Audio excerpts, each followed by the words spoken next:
नमस्कार, वसई विकास लाईव्हमध्ये आपलं हार्दिक स्वागत। विवा कॉलेज येथे महसूल पंधरवड्या अंतर्गत युवा संवादचे आयोजन। वसई तहसील कार्यालयामार्फत 1 ऑगस्टपासून महसूल पंधरवड्या अंतर्गत विविध लोकाभिमुख उपक्रमांचे आयोजन करण्यात येत आहे। दिनांक 7 ऑगस्ट 2024 रोजी विवा कॉलेज विरार येथे युवा संवाद व नवीन मतदार नोंदणी हा कार्यक्रम घेण्यात आला। जिल्हाधिकारी गोविंद बोडके, प्रांताधिकारी शेखर घाडगे यांच्या मार्गदर्शनाखाली व वसई तहसीलदार डॉक्टर अविनाश कोष्टी यांच्या देखरेखीखाली 1 ऑगस्टपासून शासनाच्या विविध कल्याणकारी योजना सर्वसामान्य नागरिक, विद्यार्थी, महिला, तरुण तरुणी यांच्यापर्यंत पोहोचवण्याचं काम महसूल विभागाद्वारे करण्यात येत आहे।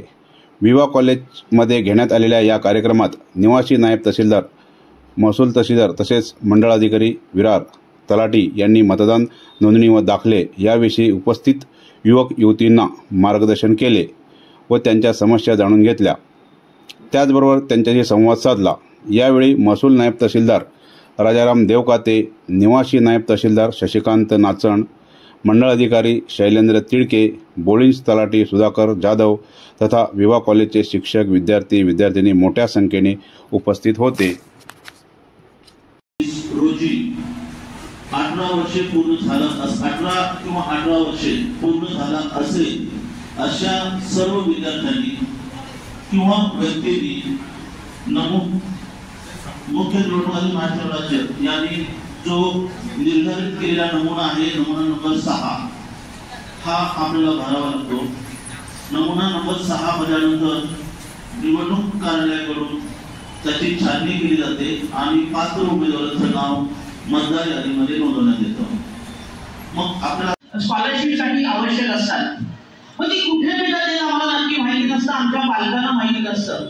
त्यामुळे आपला वेळ, पैसा आणि मनस्ताप या सगळ्या गोष्टी जर टाळायच्या असतील तर ही मंडळी जी आहे त्यांचे रेफरन्स घेऊन ठेवा। बरेचसे आपले पालकही आहेत, पण यांच्याकडनं नेमकं गायडन्स तुम्हाला मिळेल ती संधी तुम्ही नीट घ्यावी। मी सर्व या अधिकाऱ्यांना धन्यवाद देते की तुम्ही आमचं कॉलेज इथे निवडलं की जेणेकरून आमच्या विद्यार्थ्यांना बसल्या जागेवरती सगळी माहिती मिळणार आहे आणि भविष्यामध्ये ज्या काही त्यांना अडीअडचणी येणार आहेत तर त्याला एक वेगळा मार्ग त्यांना निश्चितच सापडेल। आमच्या कॉलेजच्या तर्फे मी आपलं मनपूर्वक स्वागत करते, आपल्याला धन्यवाद देते आणि यापुढेही तरी म्हणजे पंधरवड्यापुरते मर्यादित न राहता यापुढे सुद्धा जेव्हा जेव्हा तुम्हाला असं वाटेल की या योजना आपल्या मुलांपर्यंत पोहोचल्या गेल्या पाहिजेत, शिक्षकांपर्यंत पोहोचल्या गेल्या पाहिजेत, कारण शिक्षकांचेही पालक अनेक ठिकाणी असतात किंवा परदेशात जाण्यासाठी उत्सुक असतात, पण त्यांनाही कल्पना नसते की नेमकं तुमच्या अधिकारामध्ये कुठली कागदपत्र मिळतात, काय असतं। तर या सगळ्यांसाठी तुम्हाला केव्हाही असं वाटलं की आपल्याला एक कार्यक्रम इथं घ्यायचा आहे, जरूर या।